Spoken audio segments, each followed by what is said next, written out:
Cassie Jo Stoddart was murdered by two boys inspired by the movie Scream in September 2006 to Pocatello, Idaho. Teens took their love of horror movies way too far. While at her aunt's house, 16-year-old Cassie Jo Stoddart was brutally murdered by two masked intruders. They stabbed her approximately 30 times and left her to die in the living room, only to be found by her 13-year-old cousin. It was a scene straight out of Scream, orchestrated by a pair of film buffs who thought they were Billy Loomis and Stu Macher. In reality, they were two 16-year-old boys who decided they had to kill their friend for no real reason at all. Stoddart was, by all accounts, beloved by everyone who knew her. As reported by Keith Morrison in the 2024 Dateline episode, The Secret in Black Rock Canyon, she got good grades and made friends easily. On the weekend of September 22, 2006, Stoddart was house and pet sitting for her aunt and uncle. The house sat on a street called Whispering Cliffs Drive, and she invited her boyfriend Matt Beckham over to watch movies. She also invited friends Tori Adamczyk and Brian Draper, but they didn't stay long. The two got bored with watching Kill Bill, Volume 2, and said they were going to see a movie in theaters instead. Then things got strange. The power started turning off and on, and one of the dogs was barking and growling at the basement door. Beckham called his mother and asked if he could stay with Stoddart overnight. His mom said no, but offered for Stoddart to stay at their house instead. Stoddart declined, not wanting to abandon her responsibilities.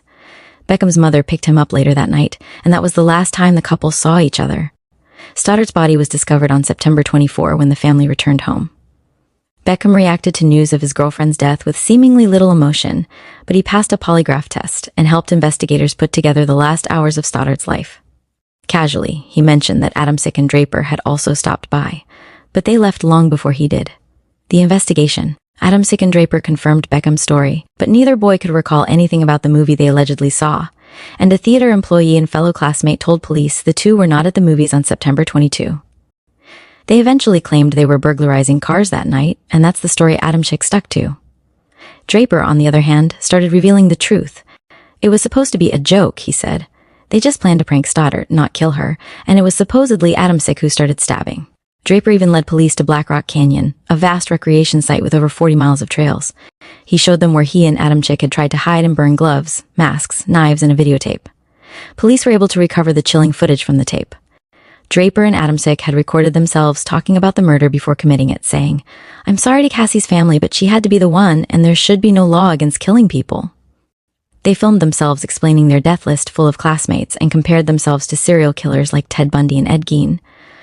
"We're sick psychopaths that get pleasure off killing other people," Draper says in one clip. "We're going to be just like Scream, except real life.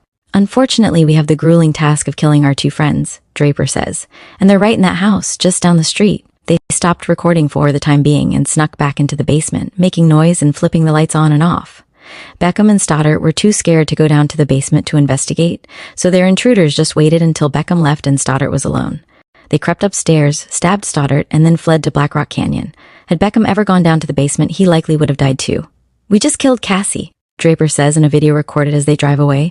"We just left her house." Draper's DNA was found on the victim, per the Murder, Mystery, and Makeup podcast, leading Adamczyk to argue he didn't actually participate in the murder, but the video footage suggested otherwise. "Unfortunately, we have the grueling task of killing our two friends," Draper says, and snuck back into the basement, making noise and flipping the lights on and off. Beckham and Stoddart were too scared to go down to the basement to investigate, so their intruders just waited until Beckham left and Stoddart was alone. They crept upstairs, stabbed Stoddart, and then fled to Black Rock Canyon. Had Beckham ever gone down to the basement, he likely would have died too. The trial. Adamczyk and Draper were tried separately as adults. Both blamed the other for the crime, but both were convicted of first-degree murder and conspiracy to commit murder. On August 31, 2007, they were both sentenced to life in prison without the possibility of parole, plus 30 years to life for the conspiracy charge. They were sent to the same Idaho prison. In 2013, Draper and Adamczyk appeared in the documentary Lost for Life, which focused on juveniles serving life sentences. Adamczyk and his parents said it was unfair to be lumped together with Draper, who they claimed was barely even Adamczyk's friend and clearly the mastermind of the murder. Adamczyk's mother, Shannon, referred to her son as a good kid and a kind person. Around the same time, she self-published a book called The Guilty Innocent, premised on her son having not actually participated in Stoddart's murder. Draper expressed regret in his 2013 interview, and when Dateline spoke to him again in 2024, Morrison asked why he killed Stoddart. "I felt like nobody, and I felt like I'd be somebody if I did something big and bad," he said. I would give my life if I could change it. If I could go back in time and say, it's us, Cassie. We're just joking around.